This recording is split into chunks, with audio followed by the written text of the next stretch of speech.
Welcome, everyone. So we're just going to wait about a minute or so that everyone can join. Welcome, everyone. We have some wonderful panelists here today. We're really excited to be hosting you all. We'll give it about a minute or so before we get started with the questions.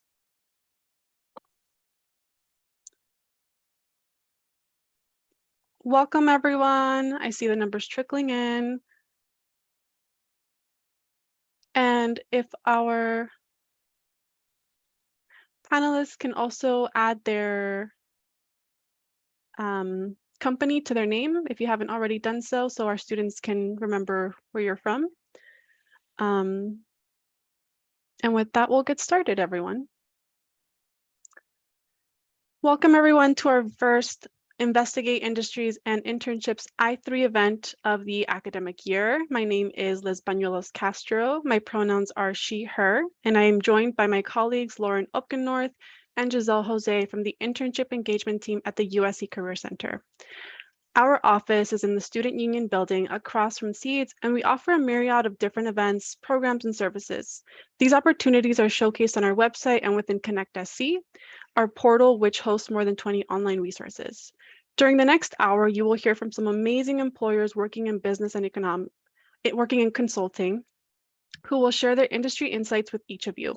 I'm very excited to hear from them, so with that, we'll jump right into our questions. Can you each please introduce yourselves and tell us about your organization? I'll go first. Hi, my name is Joe Wills. I'm a director in the Los Angeles office of FTI Consulting. I work in the data and analytics practice group. We have a fair number of other sort of practice segments, such as healthcare consulting, corporate finance consulting, strategic communications consulting. But in my data and analytics practice, we typically focus on forensic and litigation consulting, where we assist either attorneys or government entities or other sort of business-to-business clients in sort of litigation or other investigative matters.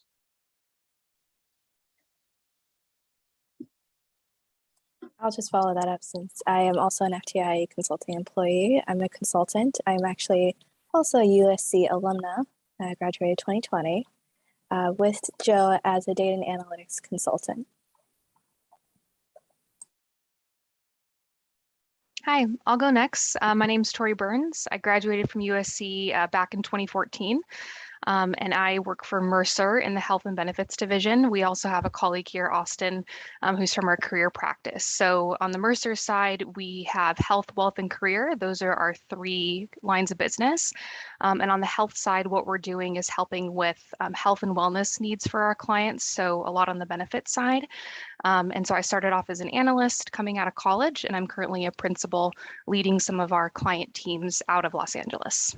So maybe I'll turn it over to Austin then. Thanks, Tori. Like you said, my name is Austin, and I work in Mercer's career line of business. I actually graduated from UCLA in 21, and I've been with Mercer for a little bit over a year. Our career department is more focused on just how aligning the company, our clients' people strategy with their overall business strategy, whether that's through executive compensation, HR transformation. And yeah, we have like a lot of different areas we can help companies align their people strategy with their business strategy.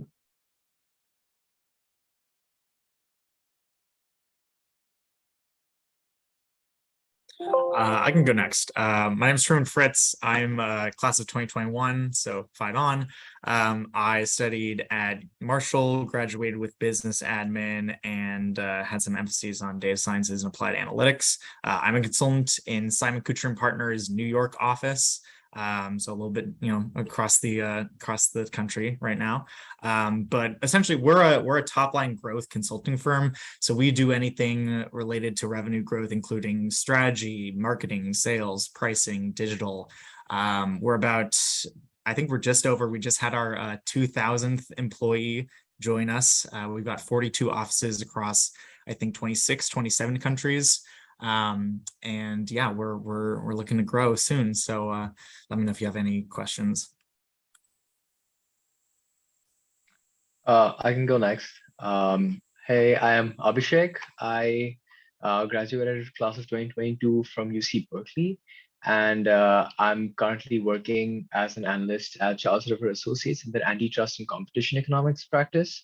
Charles River Associates is primarily an economic and litigation consulting firm. So we have offices all across the US and also in the Europe, and I believe also in Australia and recently in Brazil. So yeah, antitrust and competition economics is very exciting. It's we mostly work in like economic analysis for legal cases that involve any anti-competitive actions by companies like patent infringement or anti-competitive mergers and acquisitions. But CRA also has a variety of different practices, including finance, transfer pricing, energy management consulting, life sciences consulting, and so on and so forth. So yeah, looking forward to any questions coming my way. I can go next. Hi, everyone. My name is Ava. I graduated from Georgetown University, and I'm currently a consultant at Altman Solon. I work out of our New York City office. And Altman Solon is a global management consulting firm that's specifically focused on the technology, media, and telecommunications space. So all of our clients are either in those industries or we are working with private equity firms that are interested in investing in TNT assets. And I can pass it off to JJ, who's one of my colleagues also on this call. Hey guys, I'm JJ. I actually also graduated from USC Marshall class of 2022, so pretty fresh graduate. And I work with Ava at Altman Solon in the New York office as well. I think that might leave just me. My name is Koda Terrace. I'm a campus recruiter at Guidehouse. Guidehouse is a next generation consultancy serving both public and commercial sectors. We serve industries across national security and defense, healthcare, state and local government, energy, sustainability, and infrastructure, as well as several of our horizontal solutions of advanced solutions, digital, and managed services.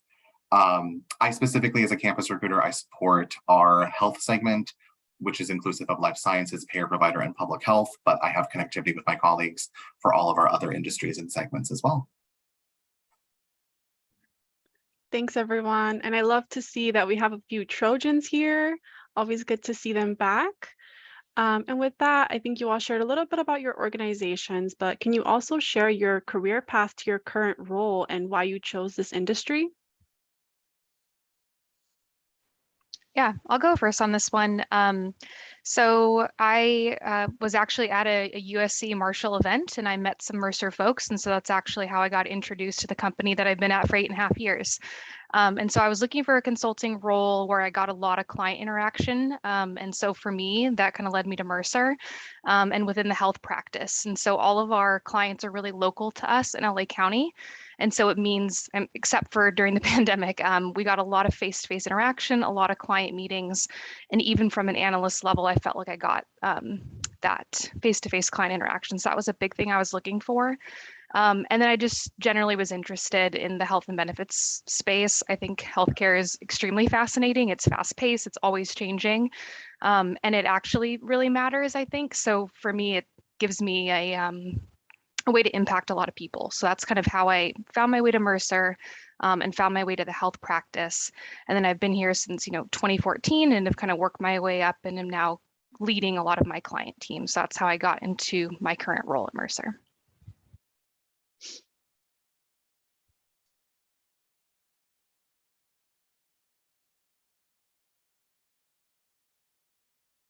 I can go next. So I've only been at Mercer for a little bit over a year, right? So I kind of decided I wanted to do consulting in the beginning of my senior year of college.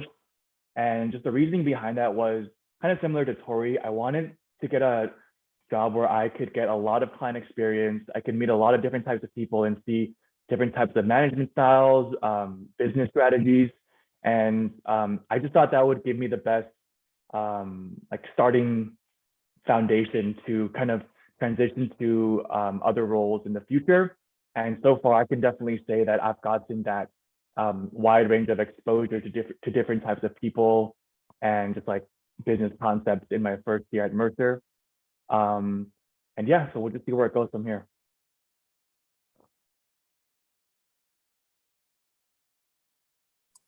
I can go next. I actually heard about FTI at a Marshall recruiter reception. And what led me to the company is this great combination of not just data analytics, but then also the application of not just staring at data all day, but saying, how can I use this in the context of litigation? Or perhaps there's even a strategy aspect depending on the case. And just the variability of learning with each case was very attractive for a first job.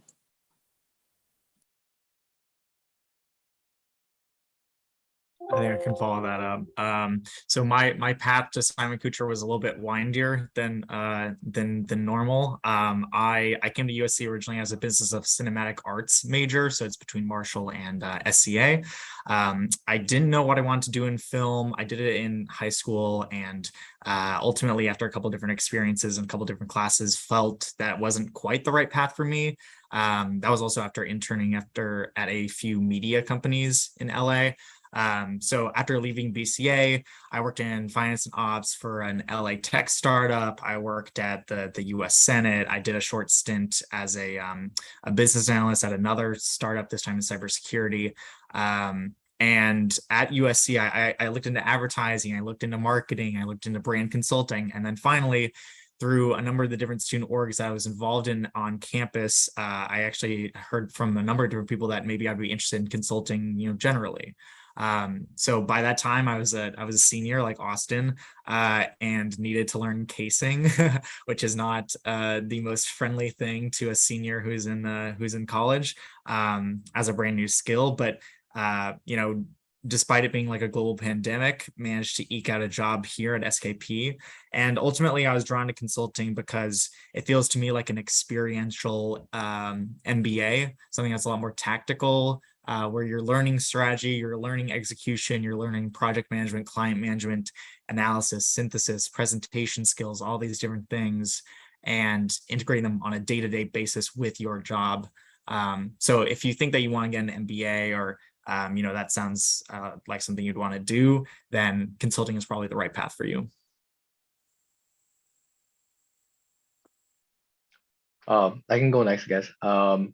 Yeah, so I studied economics and data science at Berkeley, and for most of my college career, I had been quite interested in research, whether it's like, working with PhD students as an RA, or working with other professors, or even writing papers and stuff like that. So I sort of didn't want to go down just the research academia path, but I wanted to retain research in some way and also gain industry exposure, which seemed like a very interesting thing to do. But the only like sort of midway path that I found was into economic consulting, where the work that we do gets us a lot of industry exposure, but at the same time, it's very deeply rooted in the kind of economic research and academic research that you'd end up doing, in your college career. So it felt like a very good sort of segue for me personally, to go into economic consulting, just to sort of like,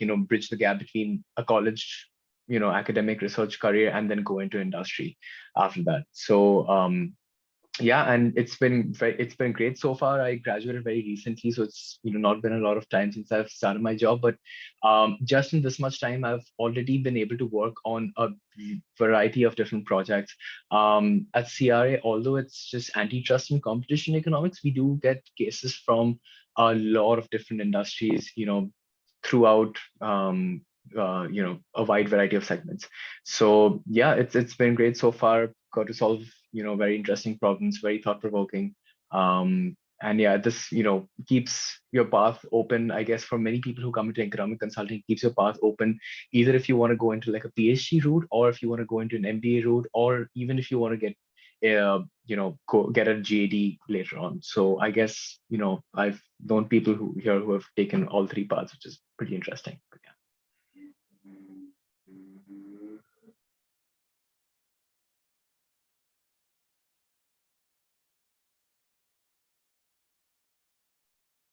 I can go next. I think my path is kind of similar to how Truman described his. I came into USC Marshall kind of not knowing what I wanted to focus on. And then eventually I was like, oh, I'm interested in tech. I ended up doing the applied analytics minor, the blockchain minor, and I was trying to find somewhere where I could like put those skills to use. And my junior year summer, I actually didn't intern at Altman. I interned at another consulting firm that was doing more tech implementation. And I decided that that wasn't quite what I wanted. I knew that I wanted shorter projects, like more strategy focused projects. And so I'm really glad that I found Altman. It was TMT specific. And since I've been here, I think I've been here for a little less than 2 months, I've been able to work on 2 whole projects back to back. So I really love the fast-paced nature of these projects and just getting to learn a lot of different things about the tech, media, and telecom industry. Yeah, I can just add on to that. I had studied math and economics during my undergrad, and so I knew I wanted a job that was like pretty quantitative, but also like applied to the real world. And so for me, when I found consulting, that kind of felt perfect. Just because at least at Altman Solon, a lot of our projects are very quantitative, but you're kind of getting a lot of real world experience and exposure to a lot of different companies and company problems that they face. And specifically with our TMT focus, I was interested in eventually working in tech, and I still am, and doing some type of strategy role for a tech firm. So I think that's also maybe something to consider. And for me, when I found Altman, it felt like the perfect fit for that reason.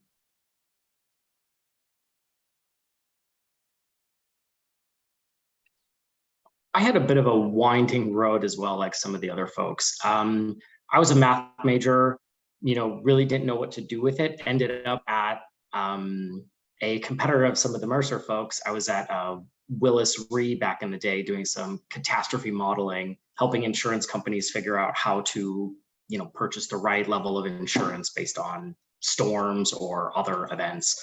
Eventually I made my way out to LA, ended up at a Deloitte, where it was doing a lot more sort of finance work. While I was a math major, I had a background in business. So I kind of straddled this. I can do some math stuff, I can do some business stuff. Where do I really want to lie? I didn't really know. But then as I ended up in Deloitte and then another sort of litigation consulting firm, I came to find out that like the beauty of consulting for me was I don't know what I want to do, but I know that with each new project, there's some new problem, some nuance. Maybe I always work in the same industry, or maybe I work somewhere else. And so like, I don't have to choose. I can kind of just see what comes about. And, for me, consulting was a great way to sort of figure out, one, I realized, instead of, being able to go into finance where I might do, similar reporting every month, every quarter, et cetera. I realized with consulting, like every product is different. Even if it's the same subject, even if it's a similar client, there's always going to be some unique factor to it that makes it a different experience. And so, add in the fact that I was curious about programming as well. I kind of have this broad spectrum of skills that, any one job might focus on one of them, but I find that in consulting, depending on what I'm asked to do on a project, I might be doing some more data work, or I might be doing some more managerial work, or I might be doing some more client management work. It all depends. And then given that I do have, some of the broad skills as well, the MBA helps with that as well. But, I'm able to work on, data and analytic projects, but then I'm also able to sort of work on other areas of the firm where corporate finance, I worked on a corporate finance project last spring. I'm also, slated to work on some other finance projects coming up. So for me, what I liked about consulting was that I didn't really know what I wanted to do. And so consulting sort of gave me a way to figure out, oh, I have all these skills, and sometimes they change year over year. And with consulting, it keeps up with sort of industry trends. And so, maybe when I first started, we were doing some, SQL stuff, some Excel stuff, SaaS, but now, as technology has gotten more into sort of the client side, right, we're using Python, APIs, and all this other sort of like data techniques that, all of you, folks in the audience, you're probably doing Python in college, where when I was in college, we weren't doing Python. So, I just found it was a great way to sort of figure out what I liked, and, depending on the project, I can sort of flex those different skills. And I mean, the typical consulting answer to what is your day like? I don't know. It depends, right? Every day is different. And so I enjoy that. And so that's how I sort of ended up in consulting. And, with FTI, we tend to work on sort of, big investigations and business to business litigation. So, a lot of the product we work on, they show up in the papers, right? Typically they don't disclose FTI, but, I know that my projects are in the papers. So it's a very interesting way to sort of see that, I'm working on things that other people are talking about. Yeah, so that was, how I ended up here and why I still am here. Thank you for sharing, Joe. And I think I saw a lot of head nods from the panelists agreeing with, you see a lot of different problems, a lot of this variety that comes with the job that everyone loves, right? And with that, we'll go into our next question of what advice would you offer to students interested in a career in your industry?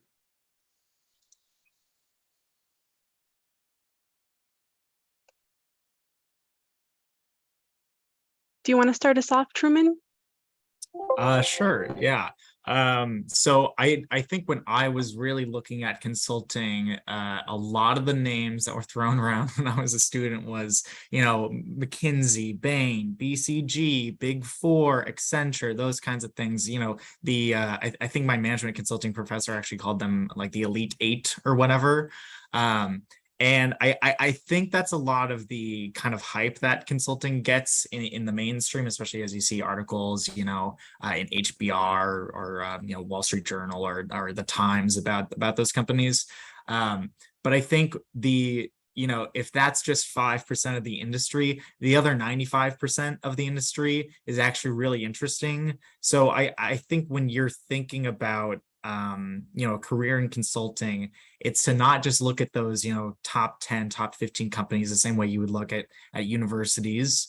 It's to really understand that, consulting firms come in all shapes and sizes, and that you don't have to work at Big Three or Big Four, even though those may be good jumping points for other careers.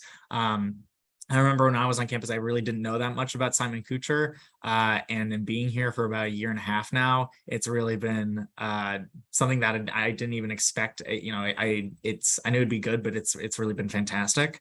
So as with any other career, I would say do some major thinking about what kind of job you want to have, whether that's in consulting or outside of consulting, not what company you want to work for, and then find positions that lean into the skills that you want to build, that you have right now, and that could lead you to partner track or industry exit. So if you want to go into sales work, look at West Monroe. If you want to do more financial or economic consulting, FTI and Cornerstone are fantastic.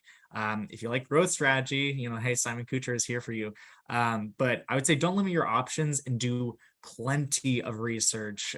There is really a wealth of knowledge as to what consulting firms there are out there. And there are plenty of people at those firms, including everyone here on this panel today, who will talk to you, answer your questions, if you ask nicely and you come prepared. I'd actually like to jump in if you were done, Truman. Yeah, I think, Truman, you made a fantastic number of points. You think about general consulting industry and you all kind of know the big players, the MBBs, the Big Four, but you look at the panelists here and we have a wide range of sort of consulting. And that is the beauty of consulting, right? It's everything, right? I will say I recently went on a sabbatical a couple of years ago, to sort of rethink what I wanted to do. And the most helpful thing for me, as silly as it sounds, I made a 2x2 matrix of what am I good at? What am I not good at? What do I like doing? What I don't like doing?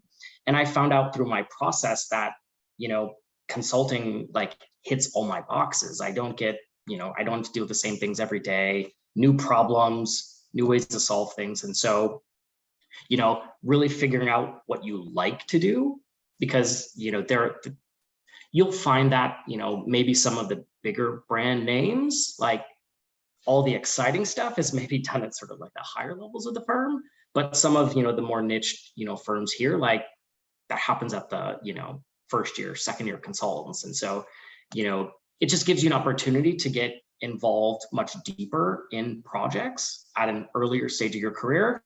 I know, a number of projects I work on can be very small.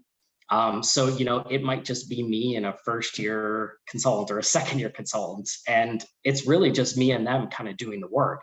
Yes, we have it, we are advised by sort of our, more senior leadership, but yeah, that's the beauty of consulting, right? So every firm is very different. Every firm has, some unique things about it, but yeah, like there's a wide variety of local consulting firms, regional consulting firms, national, international consulting firms. So really just thinking about, sort of what speaks to you and sort of where you might have more or, less interest. That's something I would focus on. Yeah, and I'll just add too, I think what's attractive about consulting probably in any industry is that you're a student forever. You're constantly learning. So if that's something that's attractive to you and you don't want to know everything about your job within a few years and you want it to constantly be changing and learning new information, then consulting is great. And that's why, like for me on like the healthcare side, there's just so much innovation, and honestly with all industries, so much innovation going on. So if being that evergreen student, you're constantly learning new stuff, if that's great and interesting to you, then I'm sure consulting in general would be a great path.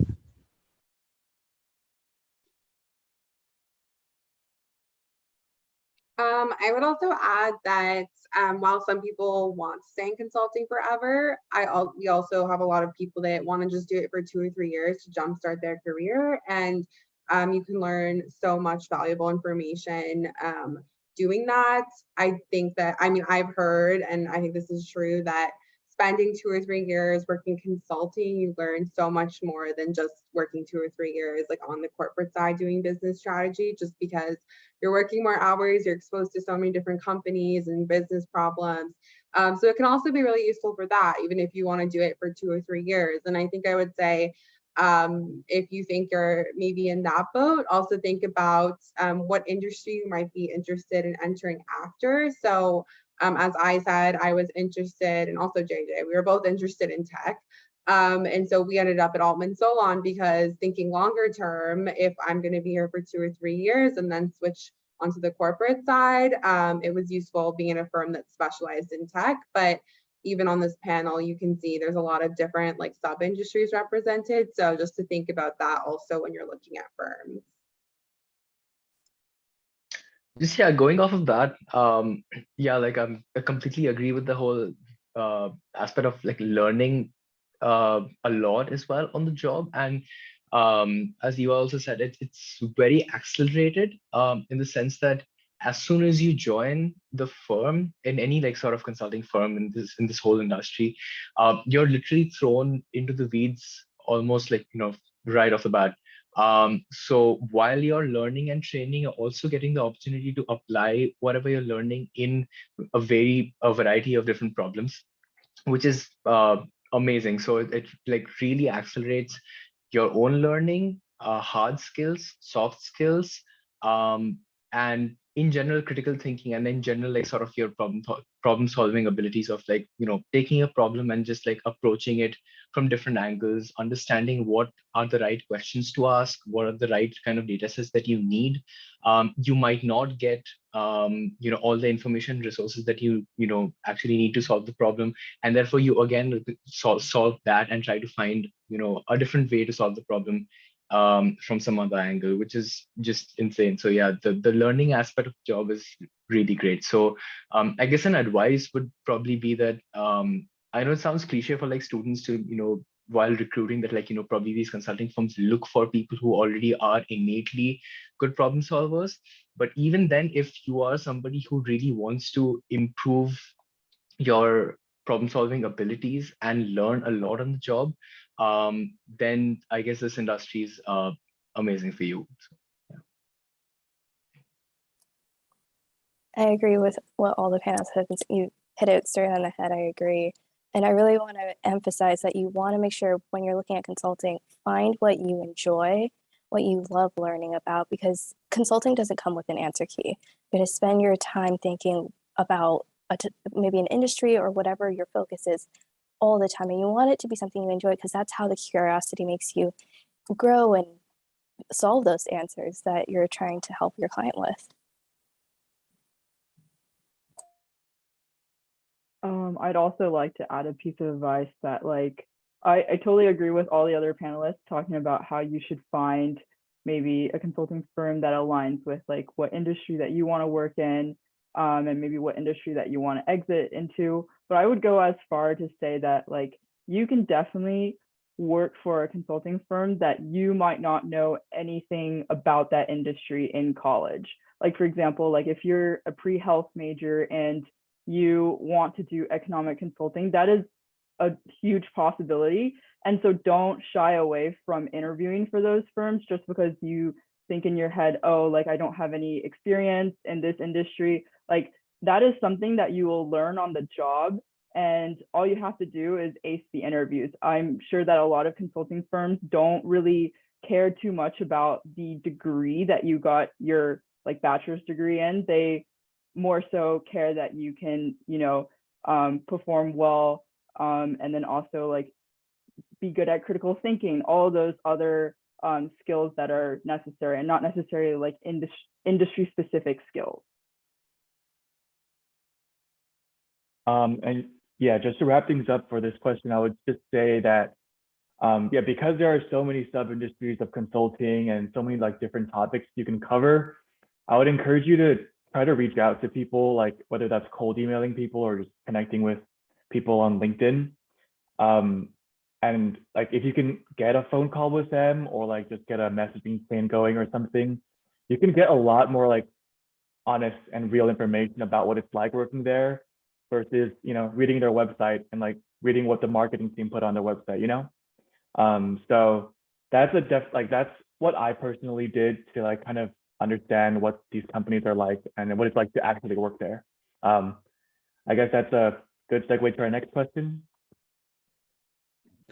Yes, Austin, that is actually a perfect segue into our next question. So networking, as you kind of touched on this, Austin, is a really huge part of the internship and job search. Do you have any tips or advice for our students? And Brenda, do you want to get us started? Sure. Biggest tip, doesn't hurt to try to contact someone. Of course, be polite, but we all went through the same process. We know how nerve-wracking it is to cold call someone or cold reach out saying like, hey, do you have a few minutes? And all of us, I'm sure the panelists will agree, are happy to discuss like our job or any questions you have. There's one thing consultants can do is talk. So always feel free to reach out. I think one tip that kind of helped me was that all of us, I think, come from like really big colleges. So our networks are inherently really big, whether you've been in a club in the college or whether, you know, it's any other alumni in the college. If you just go on LinkedIn, any company that you're looking for, any of these consulting firms, and you just look at the people who have worked there, there's definitely going to be someone or the other who's either gone to your college or by any chance even probably been in the same club or the organizations that you have been to. Finding just like one or two common points, I think, is really nice, especially when you cold email or just cold message someone. Just mentioning something like that really sort of breaks the ice. And I guess like for me, it's gotten a lot more response than just like, you know, dryly just like saying that, you know, hey, do you have like, you know, 5 minutes to talk? Because that just seems a little random, but yeah. Yeah, and one thing that isn't, I guess it's not really a tip, but it's just something to be reminded of. I would say like when you're going maybe to, you know, and I know USC does a lot of like big events where you're meeting a lot of employers. I would just say like look for conversations that are two-sided, that you really feel like they're engaged in speaking with you. In some of my kind of prior interviews and other processes before I went through with Mercer, I felt like some of them were like, prove why you should work here. And it just felt very one-sided. Like I was constantly like trying to perform almost to get them to accept me. And then with Mercer, it was like they were very interested in getting to know me. And so I would say look for those kinds of conversations, like warm people that you can connect with, because those are your future coworkers. And I think sometimes we get like bogged down with, oh, this is like this company and I've always wanted to work there and because of the name. But think about like, these are my coworkers. Can I see a situation where I could work with them in the future and I'd be happy to work with them? Because that's the culture and the environment that you're going to thrive in. And I think early on, you may not think that that's really important, but if you want to have a career that's long and fruitful and not mentally draining, especially in the consulting industry, like you want to ensure that you have that good culture fit. And so just talk to as many people as you can to those organizations and really just use it as a chance for you to really vet them as well. Don't feel like you're constantly just being vetted. Make sure you feel like that two-way conversation. And for any organizations where you're just not feeling the love kind of back, I would say maybe that's not really a place that you want to be. So I think that's something for me that really resonated with Mercer. And I think some of my friends that have moved, companies and career paths in the past, those are things that made them move, was culture, environment, and fit. So.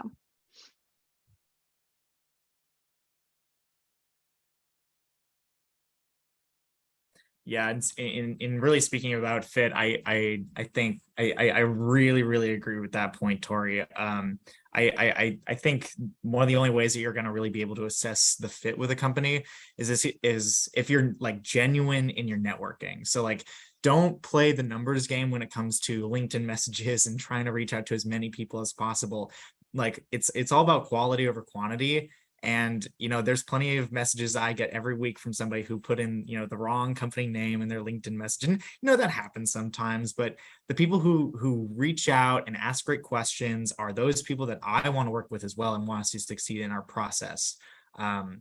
So as long as you can like reach out and really make sure that you're trying to create a connection with the person at the other end of the line, no matter what company they work for, no matter what role they are, I think that's a good kind of North Star to have. And I think tactically, the other thing that I did when I was in undergrad was, if it went well, then always ask for another person to talk to, use your network effects, get 2 to 3, contacts at a company. And then of those 2 to 3, 4 contacts, then use kind of the best connection that you have with the person there to get, the advice that you need as you're applying to the company.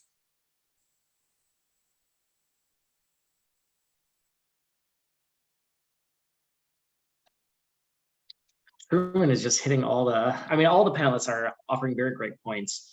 I think for me, at the end of the day, consulting is a people industry. Whether you're interacting with your colleagues, your managers, or your clients, right?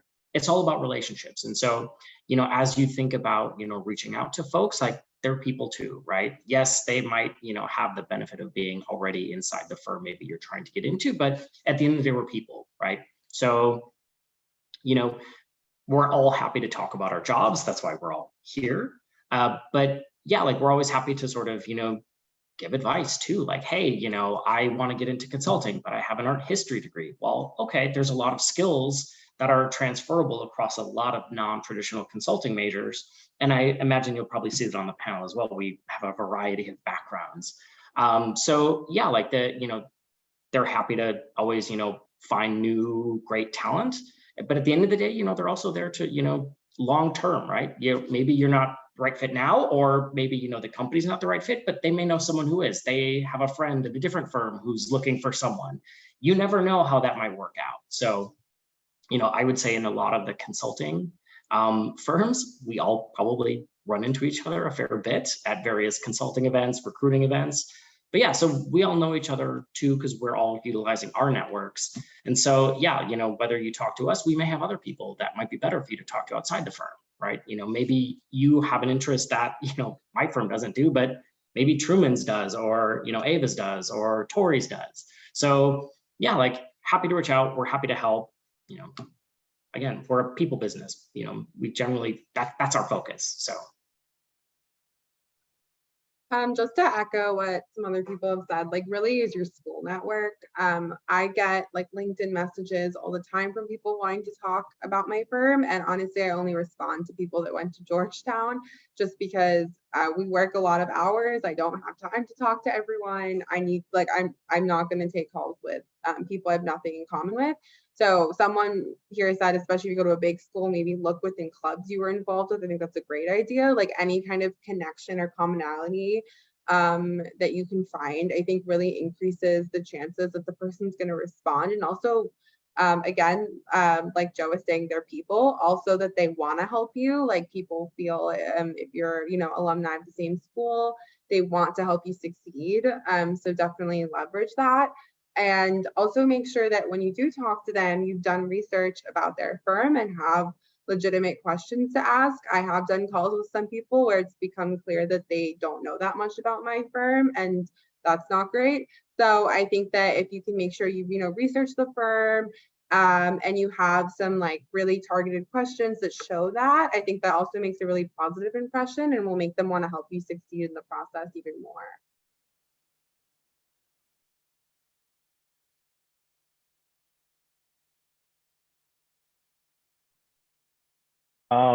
So I think when I was networking, trying to like make connections to, prepare for recruiting season, I found myself at like two kind of mindsets. One was, as other panelists have described, like playing the numbers game, like sending out as many LinkedIn messages as you can. And yeah, like, so that's always not as effective, find a connection with the person you're reaching out to. I think having that mindset, you should also kind of give yourself a reality check and be realistic about the expectations you have, like what you're going to get out of these, right? Like, because you have a coffee chat or a phone call with a director from McKinsey, like you're not going to get the job, like just because of that. It's these calls are just for you to kind of like understand and learn more, but it's not necessarily going to like put you like so much further ahead of the rest of the competition. And that's like something I had to kind of like learn. The other perspective I've had on like recruiting and stuff is, or like networking, is like being really scared to reach out and being really scared to talk to these people. And what I can tell you guys about that is that it definitely gets easier after like the first 2 or 3 times you do it. The first time you talk to someone new, like who's like all professional and stuff, like it's very nerve-wracking and you'll stutter and you'll fall over your words. But you do that a couple of times and it kind of becomes like a routine, and the words just kind of start flowing. You know what questions you want to ask. You kind of get a better sense of like what's important to this person specifically, and your intuition just kind of like grows as you keep doing it. So if you're scared, just do 2 or 3 calls, and then I promise it gets easier.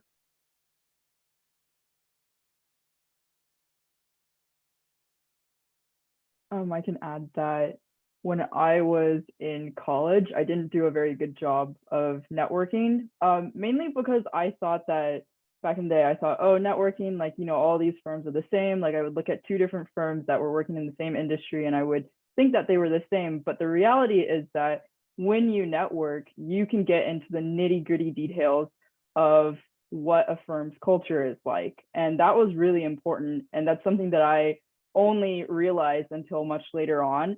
Like for example, my junior summer, I worked for a Big 4 consulting firm, and then now I'm working for a firm that only has around 500, 600 people. And that makes a huge difference in how like people interact with each other. And not saying that one is better than the other, but that's something that I could have definitely learned about if I had just gone on more networking calls and, asked a bunch of people how they felt working in that industry or in that firm. And so I wish that it's something that I had done. So that's why you guys definitely should do that.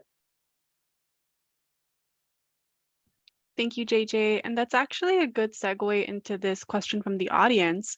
A few of you mentioned that you want to have that culture fit, that environment that's really important. So one of our students asked, culture fit or culture adaptive, which one in consulting is more crucial than the other? So feel free to jump in, whoever feels most comfortable answering. I guess I just want to clarify, is culture adaptive, like you're saying the organization's willing to adapt and change over time? I'm assuming that's maybe. That would be my understanding too, yes. I guess to me they're intricately linked. I mean, unless you're looking for a backwards culture.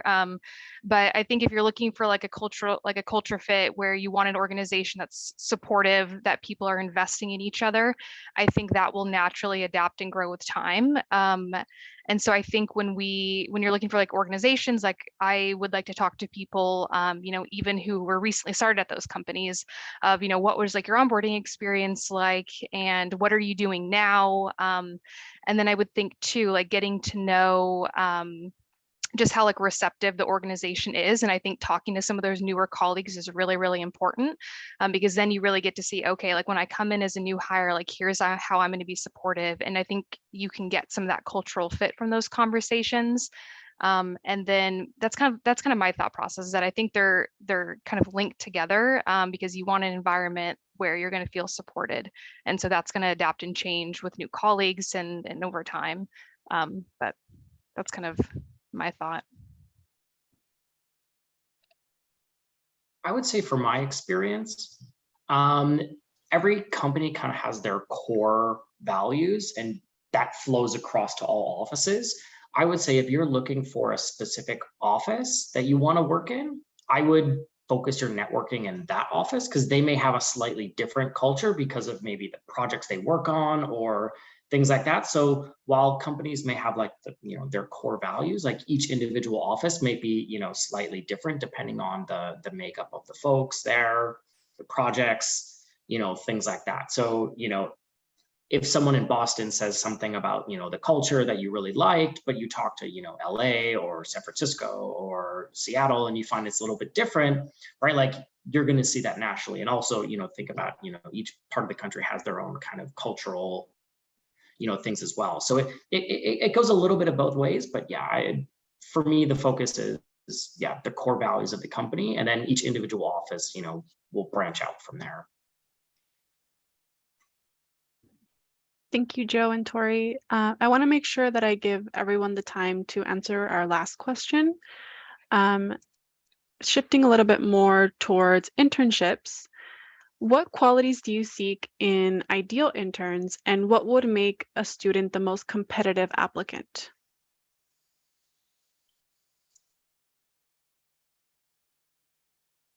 Austin or Tori, do you want to go first? Yeah, I was thinking about this one a bit. And I think in terms of qualities, I think the biggest one is just around communication skills, which I think can sometimes be really hard to articulate in a resume. And so I know that that's one that we look for, and we try to broaden our kind of applicant pool a lot. We use like HireVue, which is like a virtual way for people to answer questions along with our resumes. And so that's what we're really trying to get for, because I think like JJ mentioned earlier, we have people from different industries. I was recruited by someone who was an English major in college, but she had amazing written and oral communication skills and was an amazing consultant because she could really weave a story together for our clients. And so I think, making sure like when you're looking at your resume, and you're applying for consulting jobs, doesn't matter like what industry, is make sure you're thinking about what do each of these jobs or experiences, what did they teach me about myself, what skill set did it bring to the front. And when I'm looking at resumes, I'm really looking for like your skill sets. The experience is great, but I know that everyone that's applying, the caliber of applicants every year just gets more and more competitive. I joke that 8 years ago I got in Mercer. I don't know if I could get in now, because I look at some of these resumes and they're so impressive. And so I think just like tightening up like what skill sets you want each job to indicate, and then tailoring those really to those organizations. So if it is consulting from like Mercer and it's within health, maybe you had something that you want to touch on like in that industry, maybe not. But I would just think about like what skills you learn from those jobs and try to include that as part of your resume, because I think sometimes the experience is great, but it's hard to like ascertain like what qualities and skills you developed. And so building on some of those I think can help, especially if you have experience in a totally unrelated industry. It allows you to kind of stand out in those ways. And I think the only other thing too is I always get a lot of questions about like cover letters. I read them all. So I know some people say they don't read them. I read them because if you put the time to put one with your resume, I'm going to give you the respect of reading your cover letter. And it also gives me a chance to like see that creative side of you that like a rigid resume doesn't really give. And so in my mind, I'm kind of pro cover letter, just to throw that out there, because that lets me see your written and communication skills. It gives that like personality flair that I may not get. But then the one thing is, if you are going to do cover letter, make sure it makes sense, because sometimes I'll get some that it clearly was like a cut and paste and it makes no sense as to like what they're saying in there. If you don't have the time to put it on there, just don't put it on there. Just make sure if you're going to do it, make sure it's meaningful. Maybe you only do it for like a few of the organizations you really care about. But just wanted to throw that out there because I've seen like even some recent discussions online of whether cover letters are required or not. They're definitely not required, but it's one of those things where I like them because I get to see your personality come through, which I can't get from a resume sometimes. So those are kind of my thoughts. Yeah, really agree with you there, Tori. I've read resumes this past year, and I've definitely seen a lot of cover letters where the company name was wrong. It wasn't Mercer, it was like some other company. So don't make that mistake, guys. I can speak to more about like success at the internship because I've had the privilege of kind of managing a couple interns these past couple months over the summer on some projects I was on. I really think that it's really impressive to me when an intern brings their own point of view to like an issue or a project you're working on. That's actually one of our mottos, is to always bring your own point of view.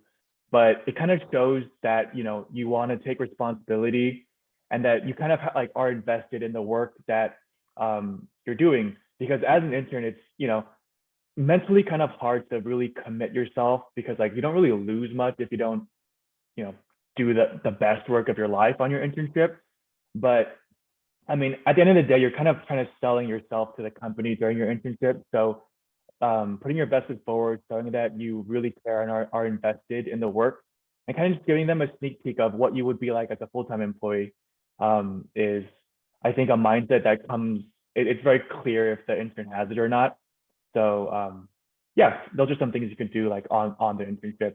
As for getting the internship, I'll let my fellow panelists elaborate on that.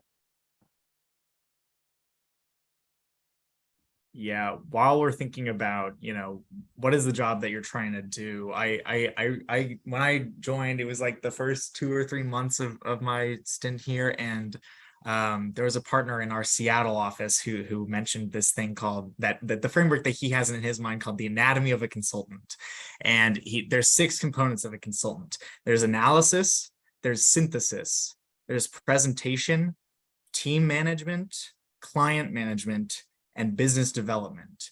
And as you move from consultant to manager to partner, you move from analysis to like business development in terms of how much % you have across each of those categories. And I think that was a really interesting way at looking at the job. And I think as you think about what you're trying to do on the job in those 6 categories, not only performing well in those and like really owning your analysis and owning the fact that you're probably going to be in those first, analysis, synthesis, presentation areas as an intern, but also seeing how you can tailor your resume and your cover letter to speaking to each of those skills. So I think because consulting is such a broad set of skills and such a broad industry in terms of not only what function you're doing, but also what industry you're in, I think you can really tailor anything that you have towards those kinds of consulting skills. And so as you look at your resume and as you look at your experiences over the course of your life, really figuring out how you can articulate and communicate how each of those experiences translate to analysis, synthesis, presentation, management will really, really push your resume and your cover letter over the finish line. Just to add, so there's a really steep learning curve in consulting, either if you're entering as an intern or full-time. I know I was still learning at a rapid pace through my first year in consulting, like because you're switching projects all the time. Each project emphasizes different skills, maybe different industries.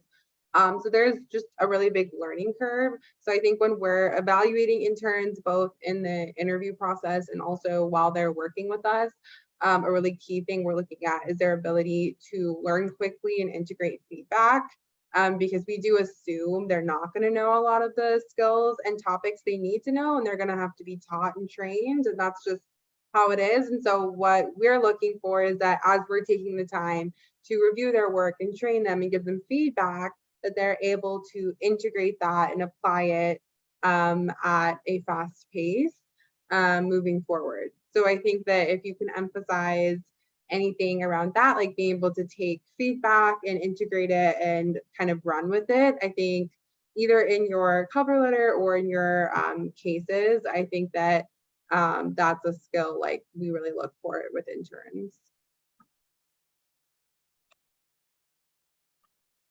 A lot of the folks have made some really great points. You know, Tori's points about the cover letter, like I find that to be a very helpful way to sort of get to know someone a little bit more than the resume. But also, you know, I will say, you know, a lot of us have probably reviewed tons of resumes, cover letters, interviewed a ton of candidates over our careers. The one thing that stands out to me is don't misrepresent yourself. Not that you would lie or anything, but you know, if you say you're really interested in all these things, like it'll get exposed really quickly if you actually aren't interested in those things. So, you know, for me, you know, the best candidates are the ones where like what they're saying like aligns with what they actually want. And, you know, part of this might be, you know, do you want consulting because it's a prestigious career, or like, is that actually your natural inclination to ask thousands of questions, be thrown in on the deep end and have 2 weeks to learn about fracking? Like, I didn't think I would be in that boat, but I was. So it's just one of those where, you know, for me, the most successful candidates I found are ones who are very curious, you know, are more open to sort of learning as opposed to sort of hitting timetables. And, you know, I think a lot of us, you know, might offer the viewpoint that the most successful consultants are, at the end of the day, the ones who have the experience. Because at the end of the day, you know, you just encounter so many different problems that like you might have great skills, but like experience as you get, you know, involved in your career sort of matters more than your skills. Your skills just sort of jump starts you. But yeah, so, you know, my tips for, you know, cover letters, resumes, like really make sure you're focusing on you, because like, you know, a consultant is, you know, an investment in you. Like this is, you know, you can be a great consultant in year 2, but, you know, 10 more years of experience, like you're just that much more sort of versatile in what you can do. So make sure you're being your authentic self. I know it sounds cliche, but a lot of times it isn't the case. So, you know, the best candidates, the ones who generally tend to succeed in consulting, are the ones who like really want to be there. And they're very upfront about, you know, their skills, their curiosities, you know, really just eager to learn. Like the experience and the other sort of soft skills of consulting will come out.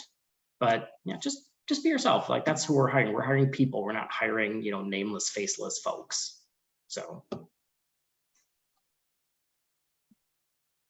Yeah, I can echo some of what Joe said. I think it is like, as a bunch of the other panelists have said, it's really important to have a good resume, a good cover letter, but again, like being able to articulate on what you did within your resume is super important. And that's not just with behavioral questions, with the classic like, oh, please tell me about like what you did in the past summer type of questions. I've actually had interviews where during like the slightly more like case, market sizing portions, sometimes my interviewers will put in a quick question that's like somewhat related to what I have done in the past, like something on my resume. And that shows that this interviewer is interested in you and they took the time to really look at your resume. But that also means that you have to, you know, critically think and be quick on your feet into answering those questions that might be slightly like might take what you did on your resume slightly out of the box. So just making sure that you know like what you put on your resume and like how to like articulate those things is really important.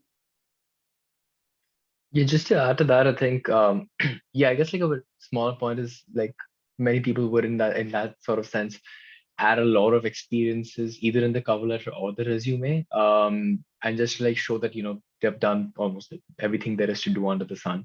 I guess like as Joe said, like being part, like showing your authentic self is also really nicely achieved if you really hold on to, let's say, 3 or 4 you know, actual experiences or like in your, you know, work experiences that you've really enjoyed and gone into depth with, because then, you know, if somebody asks you about it, then you can actually properly explain it, rather than, you know, if somebody asks you something about, you know, what did you do in this research project under an RA and all you did was like this web scraping, but you presented it as if you did like, wrote some, a large part of the research paper. That's just, yeah, it's, very easily caught. So yeah, just weaving a story becomes a lot easier and a lot more authentic if it's only around, a set number of experiences that have truly impacted you and shaped you and, define who you are and what you want to do. And I'll add to that. And when you're answering questions, don't think about what the interviewer wants to hear, but think about what is true to you. Even if you think there's a more impressive answer, the honesty and really like your enthusiasm behind a story will really shine through when you tell a story about why something was your hardest job or why this is more interesting to you. Be true to yourself. Again, another cliche, but it's real. It's great advice. Always show up authentically because, as everyone has mentioned, you're going to be doing a lot of research into the problem solving, right? So you want to love what you're doing. But thank you, everyone.